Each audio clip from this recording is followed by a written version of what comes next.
Parararam. Parararam. Parararam. Parararam. Parararam. Começa agora o Meia Pantufa.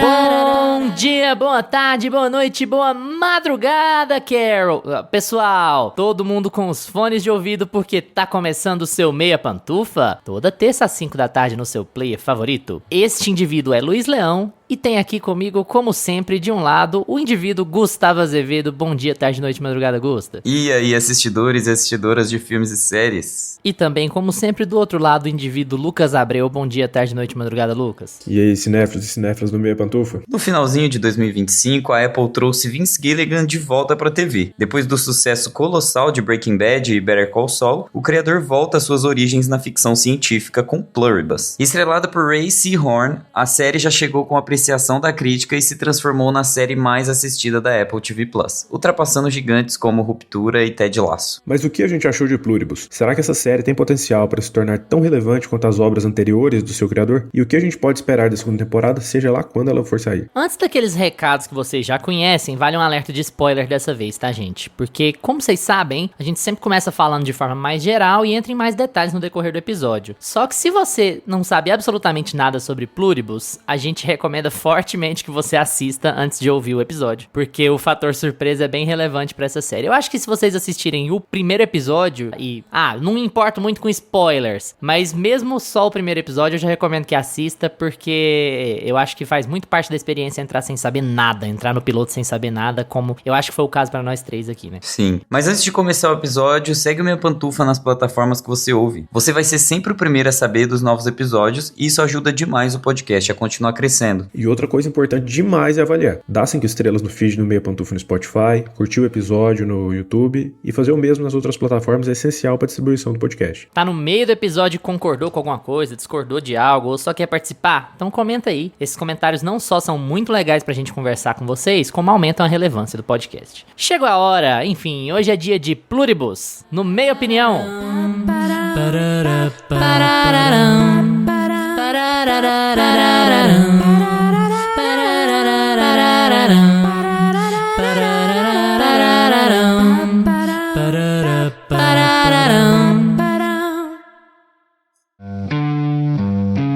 Meia Opinião.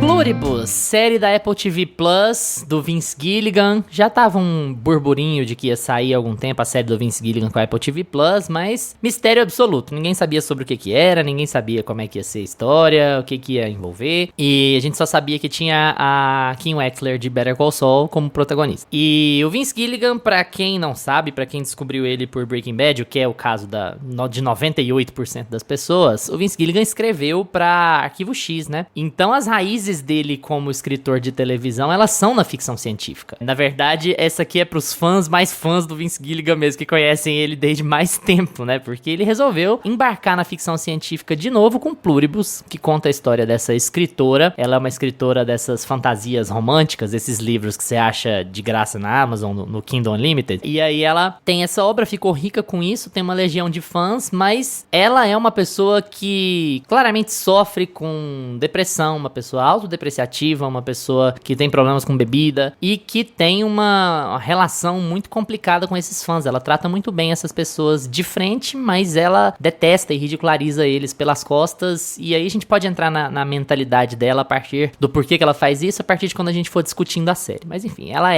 está semi no armário, né? Ela é casada com uma mulher, mas ela acha que divulgar esse fato pode afastar os fãs. Ela tem muita preocupação pela reputação dela, né? Ela nem foca muito nessas coisas. E aí a Carol passa por um evento traumático. O mundo passa por um evento traumático que acaba resultando na morte da esposa dela. E aí a Carol se vê sozinha no mundo, quase que literalmente. Não, todo mundo morre?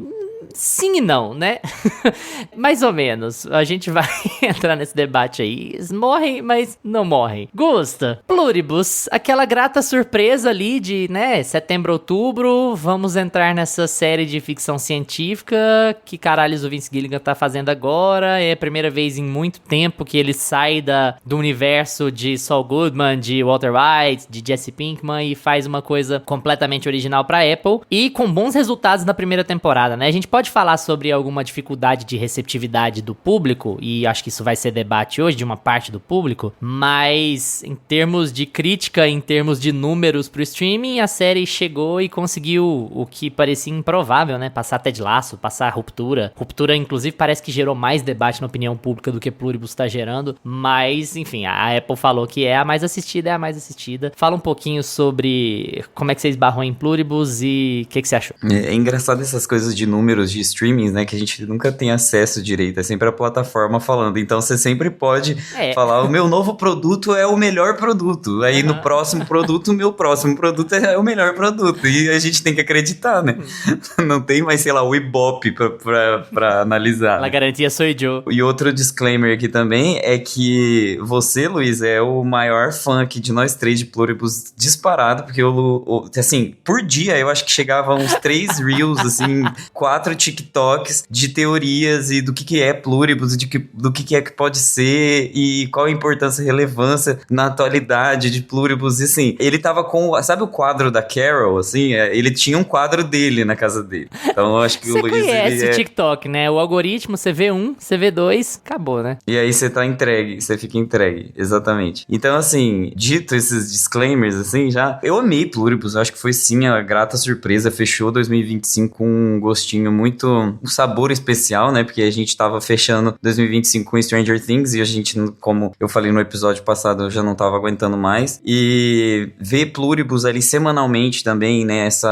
Esse lançamento semanal que a gente gosta tanto, foi muito bom, porque ele preenche essa vibe de teoria, do que é que pode estar acontecendo, o que vai acontecer com tal personagem, o que vai acontecer com tal outro. Então, o Pluribus trouxe isso tudo de volta, né? Eu acho que o Vince Gilligan, apesar dele estar voltando às origens, é uma origem que a gente nunca tinha visto no mainstream, assim, né? Tão divulgada e tão amplificada como foi em Pluribus, né? Como ficou aqui em Pluribus. Porque o Vince Gilligan, ele tem essa pegada um pouco mais realista, pé no chão, né? Seja em fotografia, seja na forma de contar as histórias, seja, enfim, ele é um pouco mais... A realidade é dura, nós vivemos em um mundo cruel, e aí o mundo é assim e nós temos que assimilar o mundo tal qual ele é, né? Ele tem muito essa coisa, tanto em Breaking Bad quanto em Better Call Saul, que eu vi só a primeira temporada, que inclusive, um parênteses aqui, eu fiquei muito feliz de não ter visto Better Call Saul, porque agora eu vou poder assistir pela primeira vez uma nova série do Vince Gilligan. Pra mim é uma nova série, então agora eu vou assistir e você vai conhecer a Racy Horn pelo avesso.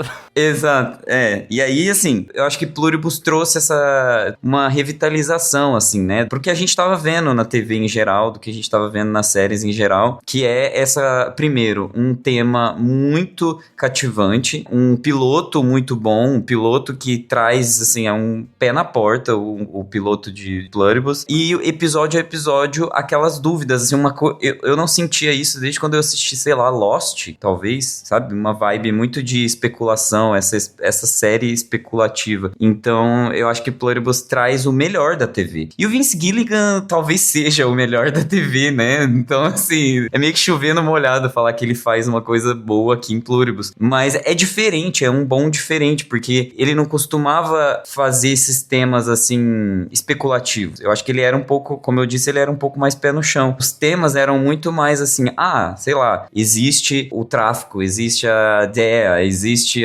tipo, problemas familiares, existem, tipo, coisas que a gente já sabe que existe, sabe? E aí ele só tratava disso de uma forma muito próxima da realidade, né? Muito visceral. E aqui ele cria um tema do zero, ele cria uma história do zero, ele faz uma temática mais fantasiosa, só que com muito pé no chão também. Então ele não tira aquela narrativa clássica dele, aquela fotografia clássica dele, pra fazer essa nova história. Então você consegue enxergar muito o Vince Gilligan, é muito doido como, conforme vai passando o tempo, a gente consegue enxergar realmente a identidade dos artistas, assim, né? Do showrunner, do diretor, do escritor. Você consegue ver o Vince Gilligan no texto, contexto, você consegue ver o Vince Gilligan nas cenas, você consegue ver o Vince Gilligan na fotografia, em como ele enquadra. É lindo, né? Parece uma tela. Cada enquadramento dele, assim, é muito bem pensado. A proporção, de onde vai ficar o personagem, por que aquele personagem tá longe, por que esse tá perto. Tudo isso diz, sabe? Às vezes ele faz o mesmo enquadramento com personagens diferentes pra provar que um personagem tá sentindo uma coisa e o outro sente outra. Então, assim, e aí vai abrindo as especulações e as teorias, principalmente nessa temática que ele abriu aqui nessa série, que é essa temática de apocalipse, fim do mundo, e que é muito divertido, um fim do mundo biológico, assim, uma coisa meio alien, natureza, evolução darwinista, psicológica, tudo, é tudo ao mesmo tempo, assim, então... E é muito doido que a primeira temporada, ela já disse tanto, sabe? Ela já falou tanta coisa importante, e o projeto acabou de começar, ele é um tipo de showrunner, né? Um tipo de escritor que faz séries longas, né? Ali 5, 6 temporadas. Então, a gente fica imaginando o que é que tá por vir, né? Porque eu imagino que esse é um projeto de longa duração. Mas, sim, tem especulações de tudo, né?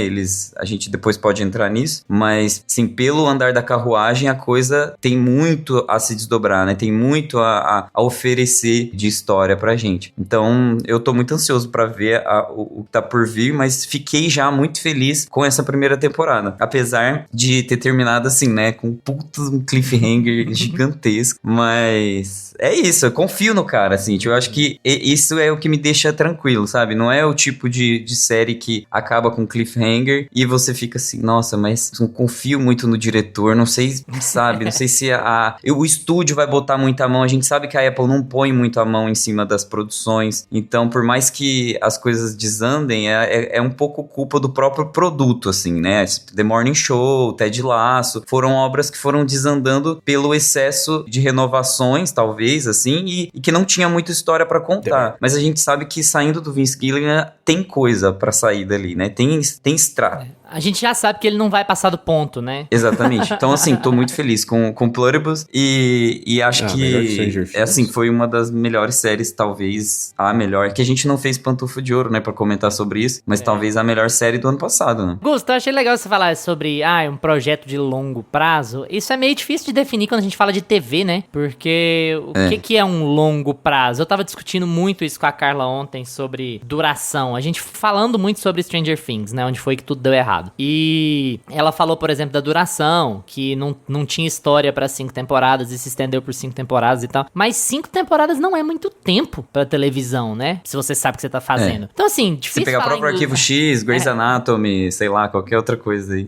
Grey's Anatomy entra num modo automático, né? Tipo assim, ele tem mais cara de novela do que de série, então ele entra meio no modo automático, vai mudando as coisas, vai mudando personagem, tanto faz. Mas assim, série, esses tais o high drama, sabe? Eu acho que não tem um tempo muito definido. Geralmente 5 anos é uma margem razoável, assim, pra série de TV. Mas, por exemplo, pra Stranger Things parece que foi muito. Pra Breaking Bad, foi isso, né? Foi ideal. Lucas, e aí? Fala um pouquinho sobre Pluribus. Cara, Pluribus foi a melhor surpresa, assim, de 2025, porque eu não tava esperando, eu tava bem desligado, eu não tava sabendo nada que o Vince Gilligan tava fazendo. E 2025 foi um ano que eu vi pouca série. De 2024 pra cá, acho que eu ando vendo menos séries. E acho que depois de Ruptura, não teve nenhuma que me marcou muito, assim, né, em 2025. E aí esperando esse final que teve de Stranger Things, quem já tem episódio, quem quiser ouvir, pra mim foi uma surpresa chegar pro Pluribus no fim do ano. E, cara, falou que é do Vince Gilligan, eu só dou play. Eu só ligo a TV e vou tranquilo, assim. É igual ir pro cinema assistir One Battle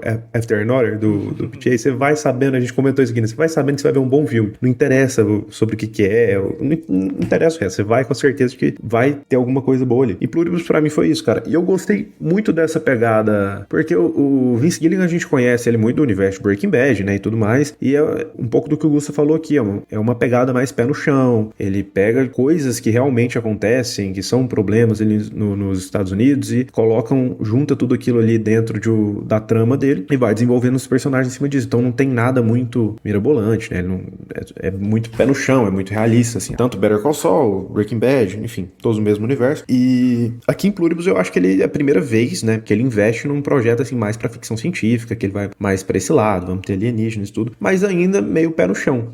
Eu esqueci de quem que é essa frase, não sei se é do Carl Sagan, que fala que a realidade tende a ser decepcionante, né? E, cara, eu acho que se a gente tivesse alienígena, ia ser exatamente assim. Você não vai ver ninguém chegando de outra espécie nova, verde, cinza, nada. Você não vai ver nada disso. Vai ser uma coisa assim que visualmente não vai ter uma coisa muito, raio laser. Tá? Cara, se ET existir, eu acho muito mais fácil que seja dessa forma. E aqui, mesmo quando ele vai pra ficção, né? Quando ele traz esses elementos de ficção científica, ele ainda continua mais pé no chão. E eu gostei dessa pegada. E, cara, é uma trama, assim, que logo de início, termina o primeiro episódio, eu fiquei, caralho, mano. Em 2025, a gente saturado aí só de continuações, remakes, sem histórias originais, né? E ele consegue trazer uma história com um pano de fundo ali sobre alienígenas que vêm pra Terra de um jeito muito original, cara. De um jeito, assim, que eu nunca tinha sido, pelo menos que eu não me lembro de ter sido trabalhado assim antes. Essa coisa de, beleza, os alienígenas vieram aqui, só que agora tá tudo certo, tá tudo bem.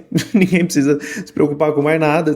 Cara, e é uma trama que te dá um nó, assim. Chega no segundo episódio, você começa a se questionar, fala, cara, mas melhorou? Mas piorou? Peraí. E a individualidade? E, não, mas resolveu tudo, o resto dos problemas. E pobreza, dinheiro, política, acabou. Paz mundial. Mas a que preço? E, sabe? Então, cara, é muito louco, assim, o nó que dá na sua cabeça, porque você vai questionando, né, tudo isso e vai aparecendo, conforme a trama vai se desenvolvendo ao longo dos episódios, esses questionamentos vão sendo lançados de uma maneira muito natural, assim. Então a gente, como espectador, como público, a gente se pega pensando nesses dilemas, né, que a Carol, ele colocar uma personagem como a Carol pra gente acompanhar, cara, eu achei, assim, todas as escolhas perfeitas, assim, pra essa série. Porque ela é essa pessoa que é imune, né, a esse vírus e demora a cair a ficha, né. Ela se mostra uma pessoa completamente desagradável, né? Desde o começo da série. Ela é descontente com o público que ela atinge com os livros dela, ela acha que ela não escreve bem, ela não tá nem aí pra ninguém, ela é uma pessoa, assim, antipática, né? A namorada, ela tratava bem, ela era uma babaca o tempo todo, né? Com as pessoas. E você pega essa personagem e, de repente, ela não tem ninguém, tipo, tudo que ela conhecia acaba, como o mundo, assim, né? E ela não tem uma pessoa a quem se apegar mais, a pessoa que ela tinha não tá ali mais com ela, e de repente todo mundo é essa unidade coletiva. Cara, e assim, a reação que ela tem, ao mesmo tempo que é muito humana, que é muito... cara, se acontece uma coisa dessa aí, ela fica perdida até ela ir entendendo as coisas. Ao mesmo tempo que é muito humana, o Vince Gilligan vai mostrando reações de outras pessoas que se dão muito bem com isso, cara, e que né, é até bem engraçado o jeito que acontece na série, mas que a gente se pega questionando também, cara, qual dessas pessoas eu seria? E se isso acontecesse? Peraí, mas a Carol tá certa, mas a Carol tá errada? E eu vou repetir aqui uma coisa que eu falo muito em obras que eu gosto, que eu falo muito do Clint quando a gente fala dele, que é sobre não julgar os personagens, né? Aquela coisa que até dá um pano para as pessoas interpretarem as obras de uma maneira diferente do que o autor queria mostrar, né? Como a Skyler, Breaking Bad, por exemplo. Mas que o Vince Gilligan, ele faz isso muito bem também, né? De não julgar os seus personagens, de pegar personagens ali que vão ter, às vezes, um caráter dúbio e desenvolver eles muito bem, sem julgar as ações, né? Desse personagem. Então eu acho que ele consegue retratar de uma forma muito, muito humana, assim, como seria isso, como seria esse choque, né? Uma pessoa que ela aparentemente não gostava de pessoas, né? Ela tava sempre de saco cheio de todo mundo, né? Sempre meio sem paciência, aquela pessoa meio pessimista. E de repente, quando ela se vê sem esse mundo, né? Com qual ela habitava, ela entra em pane, né? E a gente vê outras pessoas que aproveitam isso daí pra fazer as suas vontades e serem mimados e tudo mais. Fora o visual que o Gusta já comentou, eu adoro a estética do Vince Gilligan, a fotografia. Você vê que tem... Cara, você começa a ver essa série episódio por episódio e tem cenas assim lindas, que são dois personagens conversando, que é um jogo de cores, que é por onde as sombras estão passando ali nos cômodos. E assim, ele tem uns takes aqui que são cinema demais. Nessa série, assim, desde Breaking Bad, o Vince Gilligan acerta muito nisso. Então, esteticamente, acho que as atuações, pra quem já viu Breaking Bad com a Rhea Seehorn, eu acho que não tem nem o que falar, né? Já pode ir de olhos fechados aí que pode confiar que não tem. Better Call Saul, né? Gente, muita coisa pra falar. Acho que eu vou tentar falar de roteiro primeiro e depois eu queria entrar com vocês em certos debates sobre a gostabilidade da Carol ou não. Eu trouxe essa pontinha no episódio passado, quando eu falei daquele vídeo do Narrativa Feminina, sobre filmes que vão ser descartados pela academia porque eles representam padrões de mulheres que não são costumeiramente representados na mídia. E eu acho que a Carol passa pelo mesmo arco. Mas eu quero esse debate pra depois, assim, porque ele é mais abstrato. Primeiro, assim, o Vince Gilligan, ele não ganhou esse apelo com a crítica à toa. Se a gente for falar em termos de esmero, de cuidado, de pensar um plano, de pensar um plano, a palavra plano em termos de cinema, né? Se for pensar um shot, se você for pensar a execução de uma ideia, esmero, cuidado, dedicação com o produto, e você falar que Stranger Things e Pluribus estavam passando ao mesmo tempo, é uma sacanagem, assim. Eu não tô nem falando de gostar de um e não gostar do outro, de um é pra você, o outro não é. Eu falo assim, em termos de cuidado com o que tá fazendo, de atenção a detalhe no que tá fazendo. É assim, parece colocar um amador com um profissional, sabe, lado a lado. Porque o cuidado que ele tem, a atenção que ele tem com essa série é uma coisa escabrosa, assim. E talvez isso não passe muito pra muita gente, porque é um cuidado, uma dedicação, uma atenção em cenas muito simples, sabe? Em cenas em que a gente não cai naquele vício de YouTube, de TikTok, de as coisas têm que avançar a história. Se não avançar, a história não serve, sabe? São coisas do tipo, cara, como que ele fez essas 6 pessoas fazerem essa ação sincronizada de lamber a placa de Petri ao mesmo tempo desse jeito, sabe? Como que ele conseguiu executar isso? Como que ele conseguiu fazer a cabra bebê parar exatamente onde ele precisava pra câmera pra poder fazer o... Sabe? São essas coisas assim, esses detalhezinhos não avançam a história, entre aspas aqui, mas é um nível de cuidado, de dedicação, de... Eu preciso ter o melhor shot possível. Eu vou colocar essa câmera aqui num lugar bastante improvável, porque eu sei que vai funcionar, porque eu preciso que o shot seja desse jeito. Que é assim, pra mim é estudo de cinema, sabe? Do tipo, se você for lá estudar como fazer, for ver maneiras de como as pessoas usam de forma inventiva o posicionamento de câmera, como as pessoas pensam com cuidado na execução dos shots, você vai ter... Breaking Bad e Better Call Saul também, mas já que a gente tá falando de Pluribus, você vai ter Pluribus como um baita exemplo, assim. Porque é um cuidado com coisas pequenas, com coisas procedimentais. Vince Gilligan é um cara que gosta muito de procedimentos. Vocês podem ver que tudo que acontece lá é tipo assim, como será que se pilota um avião para 200 pessoas? Como será que se abastece um supermercado? Como será que se refrigera alimentos para uma população? Sabe? São coisas que são detalhes, são processos de coisas que a gente só vê pronto, que a gente só recebe pronto. E ele é tão preocupado com isso que ele gosta demais de mostrar isso, ele gosta demais de ver isso em execução, sempre gostou. E aí, Pluribus, se você for contar pra outras pessoas se eu for contar pra outras pessoas o que eu gosto nela, as pessoas vão falar, sério? É isso? Mas é tipo assim, a cena de estocar o supermercado é maravilhosa, cara.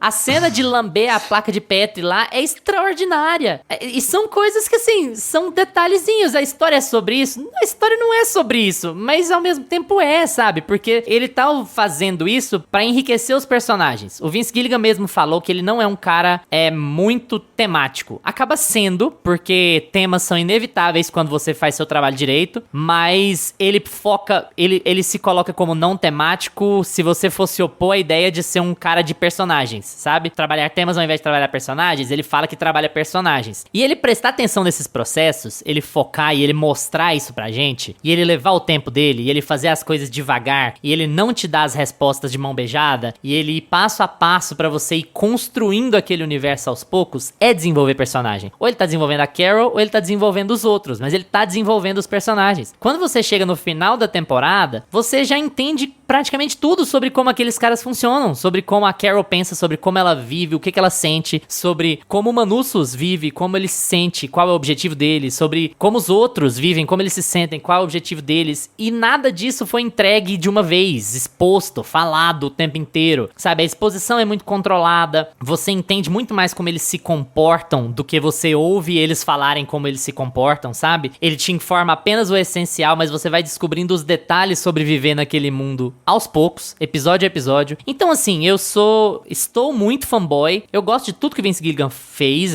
Tá todo mundo cansado de saber disso, mas estou muito fanboy de Pluribus, porque, assim, é muito legal ele pegar uma história do nada, uma premissa muito legal dessas e ir desenvolvendo detalhes dela e construindo o mundo aos poucos, sabe? E você chegar no final e você ter uma série, de novo, aspas aqui, parada, mas em que você construiu um universo inteiro ali em 8, 9 episódios, sabe? Que você tá plenamente a par de como aquele mundo funciona e de como diversas pessoas reagem aos acontecimentos daquele grupo. E como o Lucas falou, você tem 1,5 milhão de reflexões sobre aquilo. Quais lados daquilo são bons, quais lados daquilo são ruins. Aquilo é uma coisa esperada, aquilo não é uma coisa esperada. E até a reação das pessoas, o jeito que os memes foram construídos, pra mim conta muitos pontos pra o tipo de debate que ele abriu. Porque eu tenho uma posição, eu imagino que seja a posição de vocês, de que essa não é uma sociedade ideal. Ah, não existe racismo, mas a raça acabou. Ah, não existe crime, porque a desigualdade acabou, mas isso não é um problema econômico e não de você ter uma unidade mental. Então, tipo assim, não é um bom universo. E a Carol se transforma de uma pessoa amarga, claramente deprimida, claramente com problemas, no tropo do herói relutante, sabe? E é como ele explora esse tropo do herói relutante que vai fracassar às vezes, que vai ceder, porque, né, é difícil ser o herói relutante, você é relutante. E ela tem que fazer uma luta sozinha contra esse universo, o mundo acabando, né? Uma pessoa que aparentemente sempre morreu de medo de viver sozinha e de repente ela tá forçada a viver sozinha. E aí o Vince Gilligan vai trabalhando todos os aspectos disso. A Carol passa pelo processo de luto, né? Ela passa muito pelo processo de negação, de raiva, de aceitação em certo momento, porque ela tá em luto não só pela mulher, mas ela tá em luto pelo mundo, né? O mundo acabou. Sobraram tipo 10 pessoas. Então, eu vou passar mais pra vocês pra gente discutir mais detalhes, porque senão eu vou ficar aqui 1 hora falando diretão, muito fanboy, mas assim, genial. É genial o trabalho que ele faz nos pequenos detalhes, em como você tem que prestar atenção, você tem que tomar cuidado no que você tá vendo, você tem que assistir. Isso não são palavras minhas, são palavras dele. Tipo assim, não é o tipo de série que você vai ver de segunda tela. Se você for ver de segunda tela, ou você não vai gostar, ou você não vai entender porra nenhuma. Porque, por exemplo, pra mim o episódio mais revelador da série inteira, ninguém fala, que é a Carol lidando com aquele isolamento. Ela tá sozinha na cidade e começa a vida dela tentando fingir que está feliz com estar sozinha na cidade. E como ela não consegue. E qual é o processo de deterioração mental que ela vai passando em ficar sozinha na cidade aquele tempo todo, até o ponto que ela chega não à aceitação, mas que ela se rende. Ela foi vencida pelo cansaço porque o estado mental dela tá completamente destruído. Se você tiver no celular, amigo, esquece, você não vai entender nada. Tipo assim, se você perder a cena do foguete, se você não estiver olhando a cena do foguete, você não vai entender o estado mental que ela tá pra tomar a decisão que ela toma. Então assim, é muito cuidadosa. Você colocar em contraponto ao que a gente tem falado ultimamente, particularmente de Stranger Things, sobre o cuidado, sobre a dedicação, sobre o esmero, sobre o zelo, sobre o carinho em cima do que você tá fazendo, é incomparável. Apesar de serem séries muito diferentes, e pra pegar um ponto que o Gusta disse no episódio passado também, que a gente fala muito sobre infantilização, pra públicos diferentes. Essa não é uma série que vai se dar bem com um público infantilizado, que precisa de coisas acontecendo o tempo inteiro e que precisa das respostas dadas de colherzinha na sua boca de uma vez. Se você percebe que você tá vivendo séries dessa maneira, não vai dar certo pra você. Mas é um jeito de encarar séries de outra maneira, caso você esteja disposto a encarar séries de outra maneira. E assim, só pra passar pra vocês, mas também não tô querendo dizer que é elitizado, que é inacessível, nada disso, isso não existe, tá? É completamente acessível. Só que você tem que ir com a mente aberta de que é um ritmo que não é um ritmo usual de séries de TV, especialmente pra quem tá vendo, pra quem vê muita série de ação-aventura e tal. É bem diferente, mas é fantástico. Gente, eu vi uns comentários assim também. Eu vi gente, inclusive, reclamando do final, que não deixa um cliffhanger assim. Cara, como não deixa? Essa questão do ritmo, eu não sei até que ponto. Eu tô aqui refletindo enquanto você fala, porque, cara, é o Vince Gilligan, ele fez Breaking Bad, sabe? Mas eu falo assim... Todo mundo gosta de Breaking Bad, é o mesmo ritmo. É um ritmo do Vince Gilligan. Pra quem conhece Vince Gilligan, é isso, é um ritmo do Vince Gilligan. Agora, pra quem não conhece, e eu li muito comentário, não acontece nada. Sim. Ai, meu Deus, fãs fingindo que estão gostando porque ela tá vendo a parede secar. Velho, entendi. Sério, né? Se fosse pra escolher quem eu seria, eu jamais seria o paraguaio, gente. Isso pode deixar claro aí, escrito que eu não seria ele. Eu não faria, não seria tão esforçado assim, mas assim, tô com ele, sabe? Meu coração tá com ele. Eu entendo, ele é a revolução, ele é a contracultura. Eu entendi. Toda essa questão do luto que a Carol passa, que o Luiz falou, eu acho que na verdade é o grande tema, né, da primeira temporada. temporada. Não dá pra ser diferente, porque é um processo também pra explicar pra gente como o espectador se sentiria naquele processo. Eu acho que a escolha da Carol é muito importante porque ela é uma personagem que ela não é feliz. E é o oposto do Hive, né? O oposto dos outros. Eu já até ouvi falar que não é legal chamar ele de outros, porque chamavam os outros lá em Lost. E aí aqui tem que ser outro nome. A gente tem que escolher outro nome pra chamar eles, porque senão vai ficar muito parecido. Mas é o nome que eles usam, né? O que a gente pode fazer? A colmeia, o enxame, sei lá. Enfim, todo esse processo de luto que ela passa, a gente vê pelos olhos da Carol, e ela ser uma personagem deprimida, ela tem... Eu não percebi muito, assim, ele não mostrou, não deixou claro se ela tem problemas com álcool ou não. Eu não vi muitas cenas, sabe, de bebida. Não sei se foi... Imagina.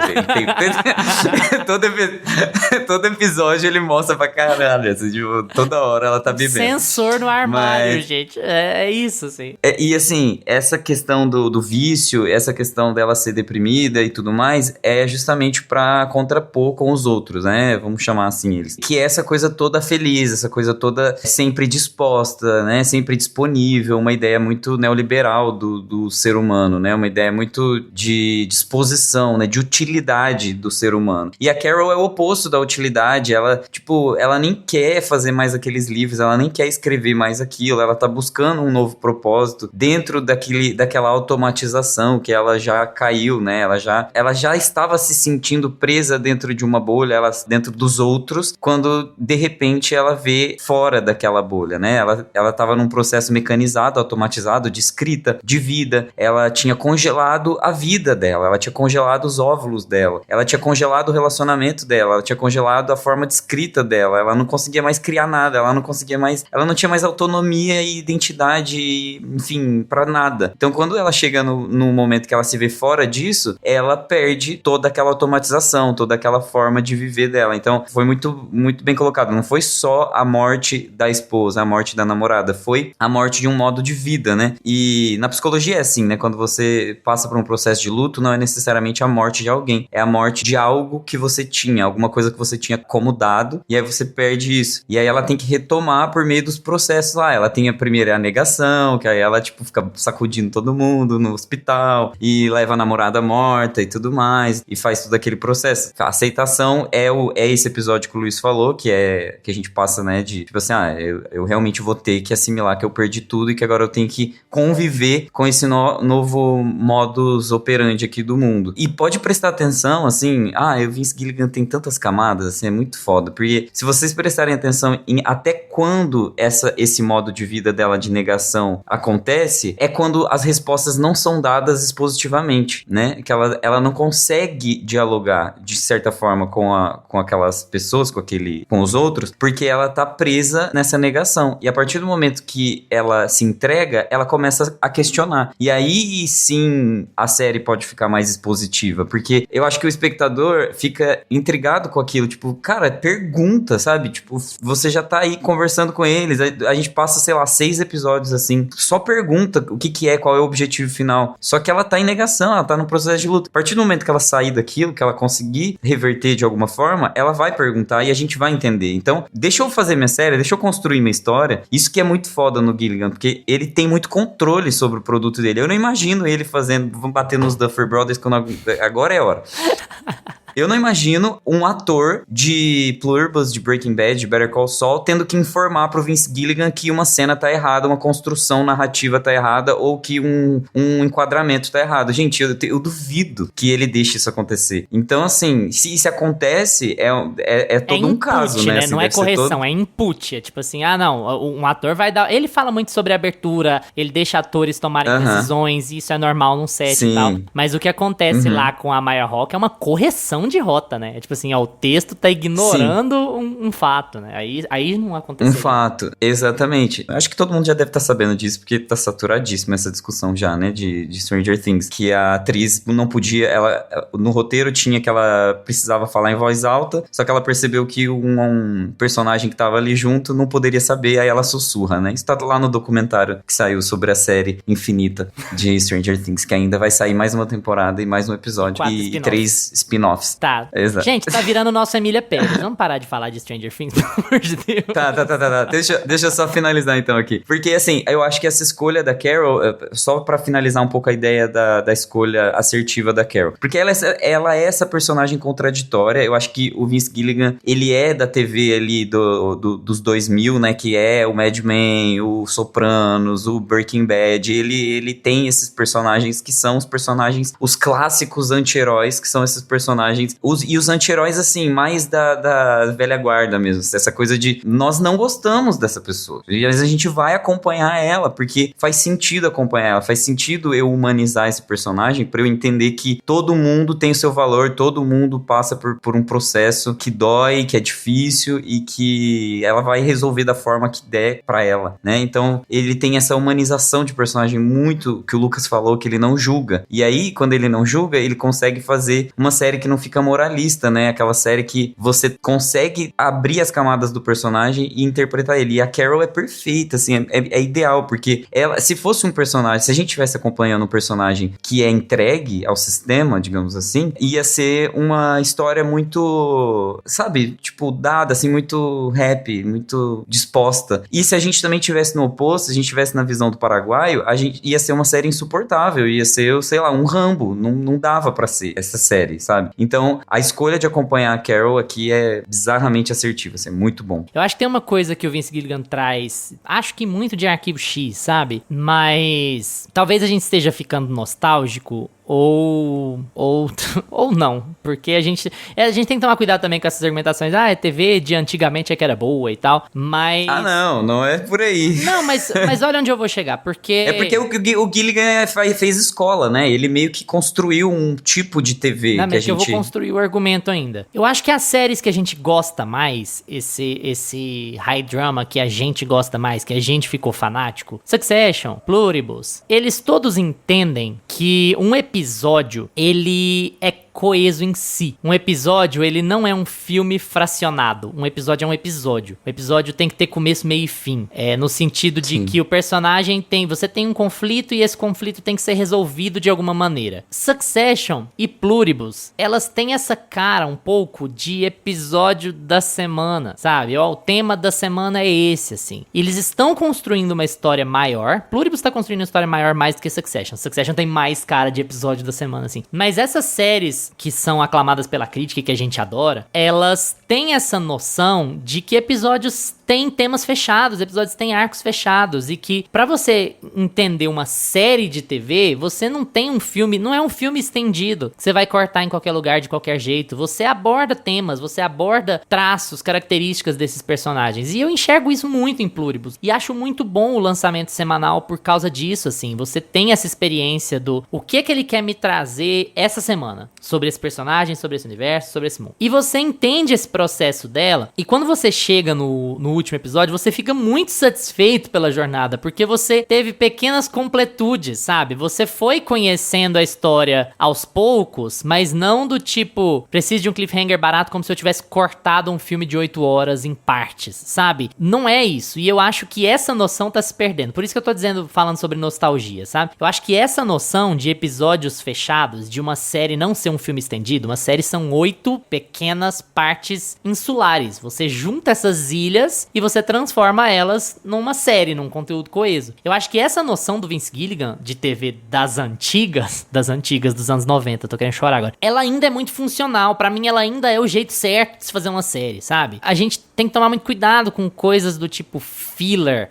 Esse episódio não presta porque ele é filler. Não, cara, tudo que constrói o universo de alguma maneira é bom. Minha ideia aqui é que série não é corra pra chegar num objetivo final. Não é isso, sabe? Você tem um conceito, você tem um trabalho, você tem uma evolução de personagem, você tem uma apresentação de personagem diferente, como ele pensa. E quando você... Tô falando aqui muito de Carol e Manussos, por exemplo. A Carol e o Manussos, eles têm... Boa parte da série, eles têm o mesmo objetivo. Mas eles são pessoas radicalmente radicalmente diferentes. Então, eles estão atacando um problema de forma radicalmente diferente. A Carol, ela tá atacando o problema de um ponto de vista de alguém privilegiado em alguns aspectos, sabe? Do ponto de vista de uma mulher branca americana rica, que, beleza, ela tem os seus conflitos em termos de identidade, mas em termos de financeiros, de estabilidade no mundo anterior, ela é completamente diferente do Manussos, sabe? E o Manussos é o que eles chamam de survivalist, né? Aquele cara que tá preparado, que tem um bunker com lata de atum, preparado pra quando o mundo acabar, porque ele foi criado desse jeito e porque a cabeça dele funciona desse jeito. A determinação dele é apavorante. Cara, ele atravessando lá o Darien Gap é assim, meu Deus, homem, não, pega só uma água, pelo amor de Deus, não, toma uma garrafinha de água cristal ali, de diamantina, pelo menos, eles não vão te envenenar, não. E nem isso, sabe? Então, você percebe em determinado momento que o Manussos é o herói ideal dentro desse universo, mas que ninguém jamais viveria assim. Ninguém jamais conseguiria fazer isso, sabe? Não é porque a moralidade dele tá certa que o jeito dele de se comportar é o jeito certo o tempo inteiro. E não é porque a moralidade da Carol tá certa que significa que ela não vai ceder, que ela não vai fraquejar, que as emoções dela não contem, que o problema psicológico dela não conte. A série precisa muito rodar em cima do fato de que ela tá deprimida. E eu acho que muita gente passou batido por isso, porque a gente tem, infelizmente, a gente tem que adereçar esse problema, gente. Existe uma fanbase do Vince Gilligan que odeia mulheres. Existe, isso é real, sabe? A birra das pessoas, a birra da fanbase do Vince Gilligan com a Skyler, ela é absurda, sabe? E ela vem do fato de que certos defeitos são perdoados em um herói homem, mas eles são motivo de abandono da série se for uma heroína. Então, assim, esse era um debate que eu queria trazer com vocês aqui, porque é lógico que a internet altera muito a quantidade de pessoas que estão falando isso. Às vezes chega o vídeo errado pra você e você acha que é o mundo inteiro que tá falando isso. Não é o caso. Mas existe uma boa parcela das pessoas que estão assistindo Pluribus que acham a Carol insuportável, que a Carol tá errada o tempo inteiro e que por isso abandonaram a série. E outra, tem muita gente na internet, cara, que tá pró-colmeia, que acha que a Carol está exagerando. E eu entendo que o Vince Gilligan, ele tá deixando uma abertura para que você discuta o tema, para que você discuta as vantagens dessa invasão e as desvantagens dessa invasão, mas eu não acho em momento nenhum que ele tá dizendo com todas as letras que o mundo tá melhor daquele jeito. Até porque ele fala que esse mundo não se sustenta, né? Fala beleza, não matar é uma premissa básica, tá lá nas pedras do Moisés lá, né? Mas e quando isso leva ao fim da humanidade? E aí,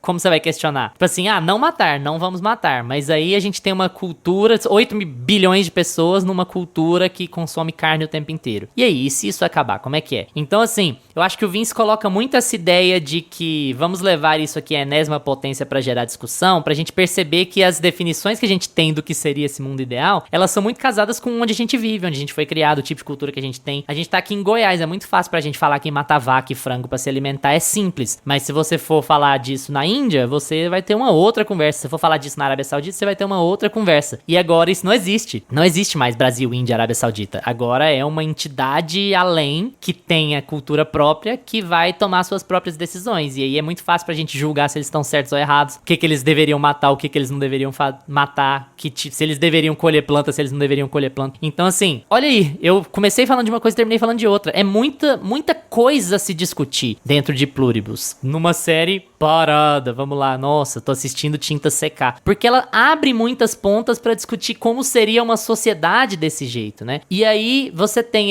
voltando ao que eu tava falando antes, você tem essa personagem que tem defeitos, mas ela não é uma anti-heroína, gente. Ela é uma heroína. Ela é uma heroína relutante, ela não é uma anti-heroína. Ela tá deprimida e por isso ela tá com muita dificuldade de lidar com os processos. Mas a intenção dela é boa. A intenção do Walter White não era boa. Ele usou a defender a família de subterfúgio pra adquirir poder, pra se sentir poderoso, pra se sentir acima dos outros. Ele tem uma má intenção disfarçada dentro de uma boa intenção. A Carol não. A Carol falando assim, cara, eu não sou a pessoa adequada pra fazer isso porque eu tô na merda, porque eu sou bêbada, eu sou deprimida, porque eu sou mal encarada, mal-humorada, mas pelo visto, se não for eu, ninguém vai fazer. Então, porra, eu vou ter esse fardo de ter que tentar consertar o mundo agora. E tem muita gente que tá reagindo mal a isso, sabe? Que tá reagindo mal a essa personagem. Ah, por que ela não faz isso? Por que ela não faz aquilo? E como eu falei dos memes, o jeito que as pessoas estão interpretando é tipo assim, a maior parte das pessoas que tá vendo isso daí tá sendo o Diabaté, sabe? E não a Carol. Tá falando assim, ah não, se eu tivesse nesse mundo, eu ia botar alguém aqui dentro da minha casa e tal. E eu acho super engraçado, eu compartilho esses memes também, mas não é pegar a coisa pelo ponto de vista errado. Eu acho que a gente tem tanta coisa pra debater aqui, sabe? A gente tá debatendo consentimento. Eu acho que tem vários momentos que a gente vai debater estupro, porque o que o Diabaté tá fazendo é estupro. Ele tá usando o vírus, o Hive Mind, como um mediador. O Hive Mind é o Jeffrey Epstein, é o P. Diddy da situação, da circunstância. Ele tá mediando corpos que não pertencem a ele, né? Mas em certa medida a Carol se envolver com a Zoja também sabe? Porque a Zoja estaria afim da Carol se fosse a Zoja. Então assim, tem tanto ângulo, tem tanto debate, tem tanta coisa pra gente abordar que eu tô fanboyzando e eu fico indignado das pessoas falarem que essa série é parada. Ela é muito abstrata, ela traz muitas discussões abstratas, mas falar que ela é parada é difícil. Gente, o que vocês acham dessa discussão sobre a gente talvez ter mais resistência a Pluribus funcionar como uma série mainstream, porque a gente tem uma protagonista e não um protagonista? Vocês acham que fez algum sentido isso que eu falei? Cara, essa galera sempre vai existir, né? A gente vê aí em todas as obras mais mainstream, assim, que são lançadas, sempre vai ter essa turma aí e tudo, mas eu ainda, não sei se eu me fechei muito, assim, na minha bolha, que eu saí bloqueando e ignorando. Meu algoritmo já entendeu que, tipo, essas coisas meio que não chegam pra mim, mas sempre vai existir essa turma e tudo mais. Que bom pra você, fico feliz. Eu ainda acho que é minoria, que é uma galera que, assim, faz muito barulho e tudo, porque, pelo que eu vi de repercussão, a galera tá gostando bastante da série, e a Rhea Horn tá sendo muito aclamada, assim, desde Better Call Saul, né, o público gosta bastante dela, mas eu acho que a gente entra num outro problema. Claro que eu concordo basicamente com tudo que o Luiz disse, não é nem questão de concordar, né, esses galera escrota aí que odeia mulher e vai sair condenando qualquer personagem feminina por mínimo erro que ela cometa dentro da trama, assim, é absurdo. Mas eu acho que tem um outro ponto também, que a gente já entra até na questão do ritmo da série, de como as pessoas estão consumindo, né, como a gente tá consumindo o audiovisual de uns anos pra cá. E o Vince Gilligan, ele traz essa coisa da TV antiga, né, das séries aí da época Sopranos, The Wire, Lost, essas coisas, e ele traz esse ritmo de série. Se a gente pegar todas essas séries aí do começo dos anos 2000, que você tinha um episódio da semana e tudo, né, você tinha ali fechadinho a trama daquele episódio, no começo, meio e fim, mas a trama principal da série, de fundo ali, sempre tava indo pra frente. Você não podia, não é igual uma novela, que você pode perder um capítulo e no outro você já entende, perde 20 capítulos, você continua vendo a novela, você entende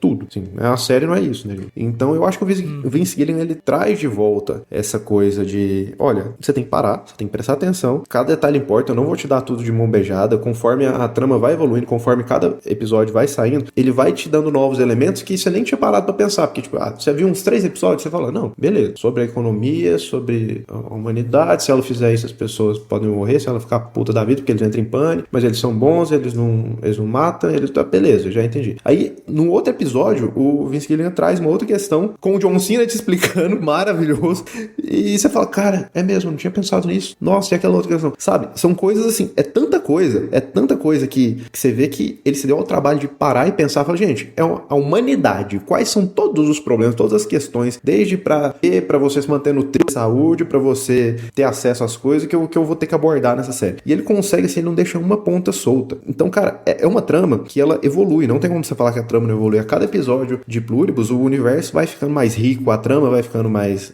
rica, ele vai trazendo novos elementos, tem ótimo, e assim, é uma série que, apesar disso, continua tendo ótimos cliffhangers, continua te deixando ansioso pra ver o episódio, e a galera fala muito de episódio parado, mas eu acho que vai muito da maneira como a gente consome as coisas, que a gente vem falando aqui, não só a gente, né, é um debate que acho que todo mundo que é envolvido no audiovisual vem entendendo, né, que é a maneira, a gente não consegue ter atenção, né, essa coisa de rede social, a gente ficar muitas horas em tela, e eu tava até vendo que saiu um estudo agora dos neurocientistas que a capacidade de atenção do ser humano meio que reduziu de uns anos pra cá, a capacidade que você tem de ficar concentrado em uma única tarefa, sabe? E isso vem diminuindo com o passar dos anos. Então eu acho que já entra muito nisso, sabe? A questão do ritmo da série, porque o pessoal adora Breaking Bad, e Breaking Bad tem esse mesmo ritmo, gente. Eu sou uma das pessoas que fala que a primeira temporada de Breaking Bad, você tem que ser até forte, você tem que insistir, porque a primeira temporada de Breaking Bad, pra mim, ela é assim, bem... beleza. Eu continuei porque a série já, quando eu comecei a ver, ela já tinha virado um fenômeno, e eu falei, cara, em algum momento isso aqui vai realmente estourar aqui na minha cabeça. E da segunda temporada pra frente eu acho que as coisas deslancham. Acho que a série vira, tem um outro tom, mas o Vince Gilligan, ele precisa desse tempo, né? A primeira temporada... Também é uma coisa muito old school, né, amigo? Esse negócio de precisar de um tempo pra série engatar. A TV dos anos 90 e do começo dos anos 2000 era assim, você precisa ter um tempo pra construir personagem, pra construir universo. O principal motivo pelo qual não existe mais sitcom hoje em dia é que os streamings, as TVs não dão 1, 2, 3 temporadas de graça para as pessoas sentirem carinho por aqueles personagens. A TV mudou muito nesse sentido. Exatamente, cara. Então ele se dá esse tempo de falar, não, primeira temporada, eu vou construir meus personagens, vou construir meu universo, eu vou deixando isso aqui mais rico. Terminou a temporada, você já tem tudo estabelecido, você consegue desenvolver a trama, assim, com muito mais fluidez. Não que não tenha aqui também, mas, enfim, particularmente eu gosto de ver uma série que é feita a esses moldes, né, hoje em dia. E eu adoro ver o episódio da semana, assim, eu não gosto de pegar pra maratonar. Eu pego pra maratonar séries que, tipo, Stranger Things da vida, que eu fui pegar pra ver ali, eles lançam tudo de uma vez, eu já pego pra maratonar. Mas, assim, eu adoro quando a série vai saindo semanalmente, sabe? Você tem o dia específico, a hora específica que você vai parar pra ver aquele episódio, e você vai ficar uma semana, assim, esperando pra ver o que acontece com aquele cliffhanger que ficou ali. Você vai ficar discutindo, debatendo com as pessoas durante uma semana sobre a série, sabe? Isso enriquece o universo da série. Eu acho que isso só faz bem pra qualquer obra audiovisual, né? Te dá tempo pra aquilo ali ser palatável pras pessoas, e você ir pensando, não, mas peraí, porque não é uma série que te entrega tudo. Eu acho que as pessoas falam muito dessa questão do ritmo da série, porque realmente não é uma série que fica acontecendo reviravoltas a cada 5 minutos, cara. Mas todo episódio, a Carol tá saindo do ponto A e tá chegando no ponto B. Ela tá nesse caminho, ela tem as fases do luto sendo trabalhadas, você vai entendendo quem ela é e tudo mais. E aí a gente entra nessa questão que o Luiz falou da Carol, né? De ela ser uma personagem feminina que não tá aos moldes aceitáveis, né? Do público, e que a gente tem essa galera que por qualquer coisa vai bater no personagem, vai deixar de consumir a série por ser uma protagonista, não um protagonista homem. E, assim, eu queria só expandir em cima desse tópico antes de você continuar e do Gusta puxar. Aonde eu tô querendo chegar? Será que as pessoas têm... Pra mim a resposta é sim, mas assim, será que as pessoas têm mais leniência, mais paciência com os erros de um cara do que eles têm de uma mulher como protagonista? E eu acho que as duas séries do Vince Gilligan estão jogando isso em debate, sabe?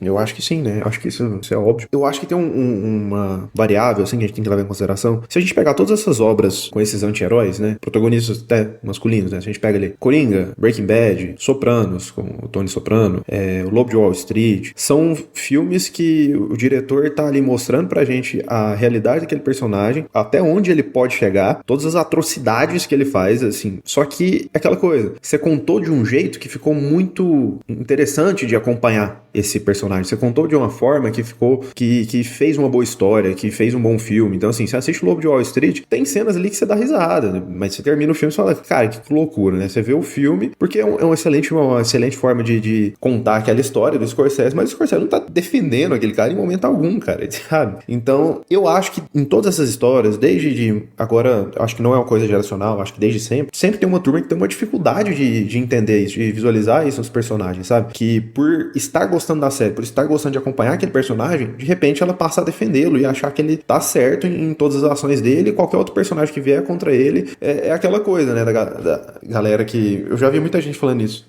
pessoalmente pra mim, né? Nossa, filmes, né, com o assaltante, o bandido, né? Olha como que é louco que os caras fazem a gente torcer por eles nas séries, né? Já tive essa discussão com alguns amigos e, cara, você não tá vendo uma obra pra você torcer pra ninguém, sabe? Você tá vendo o desenvolvimento daquela história, e com esse desenvolvimento você vai vendo quem tá certo e quem tá errado, cara. Não é porque é o protagonista que ele vai estar certo, né? No caso de Breaking Bad. Então, assim, eu acho que as pessoas confundem muito quando o diretor deixa tudo, assim, muito, muito bom de acompanhar, e apesar de a gente ter um Walter White, aí você tem uma galera que vai defender ele com unhas e dentes, e se qualquer coisa que a Skyler faça, você já vai defender, e aí a gente entra com várias questões, né, machistas e tudo mais. Mas aqui, agora, só pra fechar esse ponto, que eu já me estendi demais, aqui a Carol, ela é uma personagem desagradável. Ela é uma pessoa, toda a cena que mostra, desde que o mundo era mundo normal ali, ela é desagradável com todo mundo, cara. Então, assim, eu adoro acompanhar ela. Mas aquele hotel de gelo também, eu tava pra concordar com ela. Foi uma das primeiras cenas que eu falei, não, cara, agora eu tô contigo. Porque eu não, pelo amor de Deus. Mas, assim, ela é uma pessoa desagradável, ela não tá feliz com a própria vida, ela tá cagando pros fãs dela, ela acha que que ela escreve histórias infantis e que ela não gosta do público que ela atinge. Então, assim, ela é completamente desgostosa com a vida ali, aparentemente, né? E o Vince Gilligan vai mostrando isso pra gente, mostrando essas facetas dela, mas ao mesmo tempo ele fala, cara, beleza, ela pode ter todos esses defeitos, ela é humana, eu tô só te mostrando que ela é humana, ela não, numa história real, você não vai ter um cara com toda uma moral e bons costumes e ser o certinho, assim. Cara, não é um filme de super-herói, você não vai ter o cara que é o paladino da moral, você vai ter uma personagem humana que tem seus defeitos, tem seus problemas, que você pode achar chata pra caralho, que ela pode ser babaca com todo mundo, mas que no fim das contas ela tá tentando fazer a coisa certa aqui dentro dessa história. E é isso que eu quero te mostrar. Eu quero te mostrar como o mundo não é preto no branco, como as coisas são cinzentas, que às vezes a pessoa que você pode achar desagradável pra caramba vai ser a pessoa que no fim das contas vai fazer o que tem que ser certo. Isso não, você não pode julgar ela pela personalidade dela, né, em termos do que ela faz de certo ou errado. Então eu acho que o Vince Gilligan levanta muito essa questão e eu acho que é um problema muito mais do público não enxergar isso, sabe? Eu acho que sempre que a gente tem esse tipo de obra, a gente tem essa divisão de público, né, da galera que exalta o protagonista e da galera que entende. Não, beleza, adorei a série, adorei a direção, adoro acompanhar esse personagem, mas, né, ele está errado, isso daqui não tá certo de acontecer. E assim, eu gosto de brincar muito com essa questão de pluribus. Cara, se eu tivesse em pluribus, eu tava igual aquele mano ali, aquele indiano que no segundo dia ele tem um avião, ele tem todo mundo trabalhando pra ele, ele tem tudo, sabe? E eu acho, aí é uma questão que eu acho que a série levanta pra gente brincar com isso e tudo mais, e eu acho até meio hipócrita a pessoa falar assim, não, mas eu seria aquele, eu estaria indignado com a humanidade desse jeito. Meu amigo, você ia aproveitar uns 3 meses estourando o pau, porque você ia ver que você não era capaz de fazer porra nenhuma por aquilo, depois que você ia falar, não, peraí, agora eu me sinto sozinho, agora eu já fiz tudo que eu tinha vontade de fazer, estou sozinho, realmente a humanidade me abandonou, você ia entrar em depressão e aí você ia virar Carol. Então assim, cara, eu gosto muito de como o Vince Gilligan traz personagens que fariam as coisas de diversas maneiras diferentes, né, dentro desse apocalipse passivo-agressivo, que, nossa senhora, tem hora que dá ódio também daquele povo, porque em alguns momentos você fala, cara, beleza, resolveu, eles são bons, eles são boas pessoas, você só convive com gente, você não vai ter um problema, você vai ter um pepino pra resolver uma burocracia, você não vai ter um atendente que vai te atender mal, você não vai ter esse tipo de problema, mas não existe racismo, não existe mais nada, mas ao mesmo tempo eles são uns passivo-agressivos do caralho, mano, que tipo, eles ficam te passando a mão assim, mas não, beleza, mas nós estamos guardando corpos aqui pra gente se alimentar dessa ração que a gente tem que fazer, que a gente não pode colher a maçã. Ele não mente, ele só omite, ele só muda as palavras que usa. Ah, então não mente, não. Gusta, muita coisa pra você botar no balaio aí, tá? Mas assim, essa questão principalmente da leniência, porque eu acho que as pessoas se compadecem com facilidade da situação do Walter White, mesmo ele sendo desagradável, e as pessoas não se compadecem tanto da Carol, sendo que os dois estão passando por notícias gravíssimas que eles acabaram de receber e eles têm que lidar com essa situação. Pra mim, o meu ponto é esse, assim. Mas como o Lucas falou de várias coisas, você pode falar disso e de várias outras coisas que ele debateu também. Eu quero fechar um pouco essa discussão da Carol não ter muito... Eu acho que assim... A resposta é sim. As pessoas têm menos paciência com as mulheres e isso é um fato, né? Eu acho que o Vince Gilligan, ele coloca isso também, mais uma vez, um acerto de colocar uma personagem feminina e uma personagem feminina forte, com convicção dentro da série, justamente para provar que as pessoas têm menos paciência. Ele coloca pro público falar por si só. Ele já fez 3 grandes séries que não julga os personagens dele. Ele consegue construir histórias que são boas, mesmo sem dar essa moralidade pros personagens, e quem dá é o próprio público. Então ele joga pro público a responsabilidade. Tipo assim, olha só como vocês conseguem julgar. Então o Vince Gilligan, ele constrói os personagens e deixa o próprio público decidir e falar por si só, né? A moralidade fica por conta da discussão pública, digamos assim. Mas assim, eu não vou nem só nas obras do Vince Gilligan. Eu vou, por exemplo, a gente tá citando aqui Sopranos, Mad Men, enfim, vamos colocar aqui o Don Draper e o Tony Soprano em paralelo com a Carol, por exemplo. O Don Draper, quantas mulheres ele pega, com quantas vezes ele trai, quantas vezes ele faz um monte de merda, ele bebe, ele sai na rua e fala mal de um monte de gente, ele vai em festa e ele é racista. Gente, o que o Don Draper não fez naquela série? E todo mundo, meu Deus, eu sempre quis ser o cara de terno e gravata vermelha. ele sair na rua ser o Madman. Com o Tony Soprano, quantas vezes o Tony Soprano não sai na rua e mata gente? No 5º episódio já da primeira temporada, ele já mata gente, ele já... É a mesma coisa, ele trai a esposa dele tem que ficar lá uma santa, a Virgem Guadalupe, tentando segurar tudo a onda, e ele lá. Aí, quando chega na Carol, 2025, a gente tem uma cena em que ela tá segurando por 7 episódios, ela colocou uma lápide em cima do corpo da mulher dela, ela não tem mais ninguém, e aí ela vai ficar com uma pessoa, ela desenvolve uma afetividade que não é nem só carnal, não é nem só sexual, ela desenvolveu um apreço psicológico por aquele indivíduo, por mais que tenha sido um indivíduo lá dos outros, e aí a gente julga ela por ela ter ficado com aquela mulher. Então o espectador julgou muito mais a Carol do que a gente tá acostumado a julgar os personagens masculinos, assim, historicamente. Isso é um fato. E aí a gente fica puto com ela, né? Tipo assim, por que você fez isso? Por que você chegou tão longe pra agora, sabe, tipo, colocar tudo a perder, ceder e tudo mais? E aí então tem essa questão de, tipo, a mulher vai ter que ficar lá velando pro resto da vida, viúva, eterna, santinha, e a Carol não é essa personagem. O Vince Gilligan não construiu ela assim. Então ela não vai ser essa personagem. Ela vai errar todo episódio, ela vai errar. Todo episódio ela bebe pra provar que ela tá errando, que ela não vai parar de errar. Que aquilo ali é um processo dela de repetição, né? De tipo, eu tô aqui fazendo isso todo dia porque eu não consigo superar, eu não consigo fazer de outra forma. Então ela vai ser essa personagem errática, essa personagem ruim pro resto da série. Só que, com certeza, ela tem muito... Você até diferenciou, né, Luiz, essa coisa de o anti-herói versus a heroína relutante. Tipo, a Carol, ela é muito melhor que o Walter White, ela é muito melhor que o Don Draper, só que um deslize dela faz o público interpretar essa ação de uma forma misógina, de uma forma machista, né? Tipo, o público interpreta isso que ela fez de uma forma, ela é mulher, então ela não pode errar. Ela é mulher, ela deveria se compadecer mais com a situação. Homem faz isso mesmo, homem sai mesmo e trai, homem sai mesmo e, tipo assim, e eu acho que o Vince Gilligan, ele escapa muito bem dessa discussão, não no sentido de se ausentar, ele coloca tudo em tela, porque ele tem um realismo absurdo de roteiro e estética e tudo mais, só que ele não se ausenta da discussão, ele aponta o dedo pro espectador, e aí a culpa fica pra quem faz isso, né? Eu acho que é muito mais culpa de quem assiste, e a gente teve essa discussão até em off, né? Mas a culpa é muito mais de quem assiste e interpreta dessa forma mais incel da vida, né? Do que o contrário, do que o autor da obra. Eu acho que o principal problema pelo qual a Carol vai passar é aonde o personagem dela tem que evoluir. E eu não sei se vai, porque pode ser que o Vince não trabalhe isso nela, né? Pode ser que ele não enxergue que o caminho é esse. Mas o principal problema da Carol é o egoísmo. Nessa temporada, o que você vai entender como o principal defeito dela que atrapalha a história é que, tipo assim, ela só consegue enxergar as coisas sob o próprio ponto de vista. E ela tem muita dificuldade de absorver outros pontos de vista. E nisso ela se torna uma personagem desagradável, digamos assim, né? Só que eu acho que, pra mim, o grande problema é que as pessoas têm dificuldade de se compadecer por ela. Todo mundo vira e fala coisas que a gente disse aqui hoje, por exemplo. Só pergunta, faz perguntas. Não sei. Primeiro que se for uma série de uma mulher fazendo perguntas pra entidade, a entidade respondendo todas as perguntas, nossa, puta série, hein? Legal pra caralho. Vamos deixar ela respondendo pergunta por 9 horas. Muito bom. Então, tipo assim, não é assim que você constrói conflito. Pra começo de conversa. Mas como o egoísmo é a principal característica dela, é o principal defeito dela, a gente enxerga a primeira temporada muito sob a ótica do que é melhor pra mim.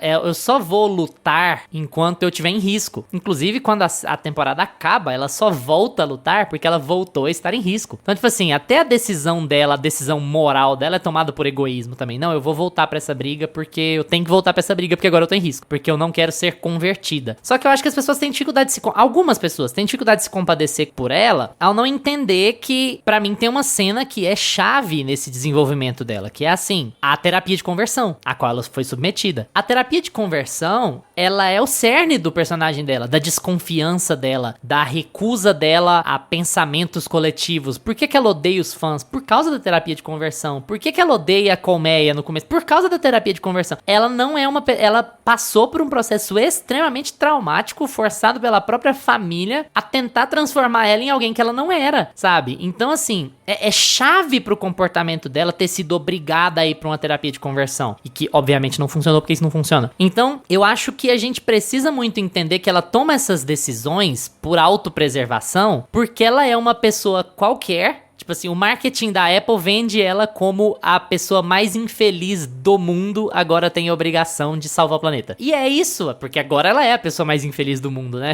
Talvez a única. Ela e o Manussos. Talvez a Então, única assim, pessoa.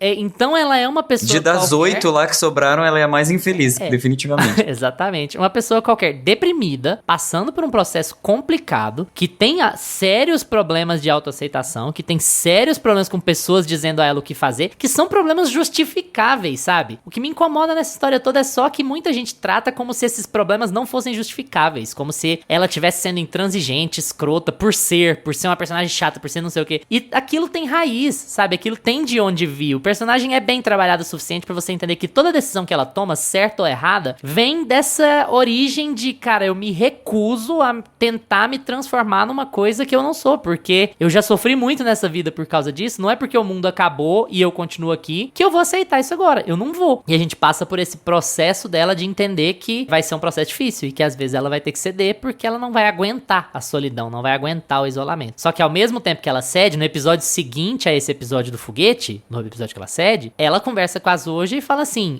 você percebe que ela tá frágil, mas ao mesmo tempo ela fala assim, vocês sabem que eu não vou parar de tentar reverter isso, né? Eu não posso tentar parar de reverter isso. Então, tipo assim, a heroína relutante que já entendeu que, eu preciso continuar, não tem jeito. E isso era antes dela se envolver com a Zoja, né? Mas enfim, eu acho que ela é uma personagem muito complexa que vai dar muito pano pra manga e é isso que eu mais gosto. Total, eu gosto muito uma coisa que eu gosto muito aqui da série, que o Vince Gilligan faz, é justamente desse relacionamento dela com a Zoja, porque o Vince Gilligan dá esse tempo, né, dela ir entendendo como que as coisas funcionam, dela ir atrás, dela ir procurando, e aí chega uma hora que ela meio que abaixa a guarda, né, e ela vai se sentindo tão sozinha, né, principalmente naquele episódio que ela fica literalmente sozinha na cidade, que ela precisa de alguém pra se relacionar, e é muito louco, né, porque ela, apesar dela saber que não é aquela pessoa de verdade, que é uma consciência coletiva ali, os outros, é uma pessoa na frente dela, que tá conversando com ela, sabe, então como é que você vai diferenciar isso, sabe, você não vai lembrar disso a cada segundo. Humanos se relacionam com humanos e aquela é a única companhia que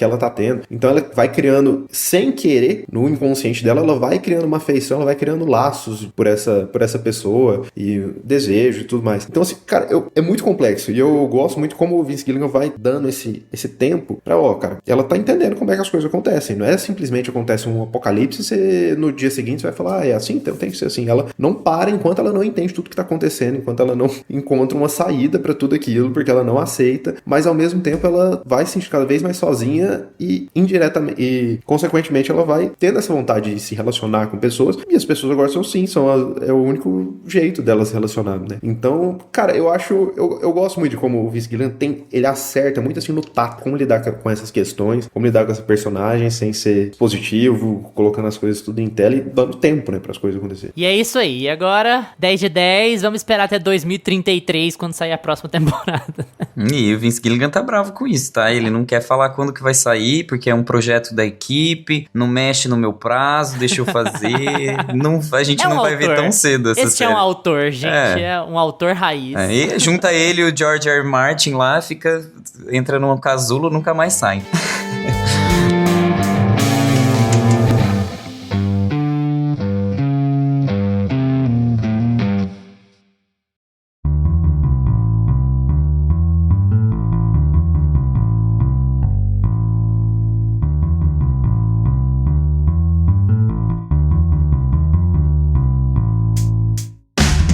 Não vai embora porque chegou a sua hora. Já assistiram Pluribus? O que acharam? Comenta aqui no episódio suas opiniões, porque a gente quer saber muito e debater com vocês. E aproveita para seguir a gente no Instagram, @meiapantufa, para ficar atualizado de tudo que rola lá no podcast. Obrigado por estarem sempre com a gente, pessoal. Tchau, Gusta. Tchau. Tchau, Lucas. Tchau, galera. Segue a gente em todas as plataformas que você usa, porque terça-feira a gente tá de volta com mais Meia Pantufa pra vocês. Tchau!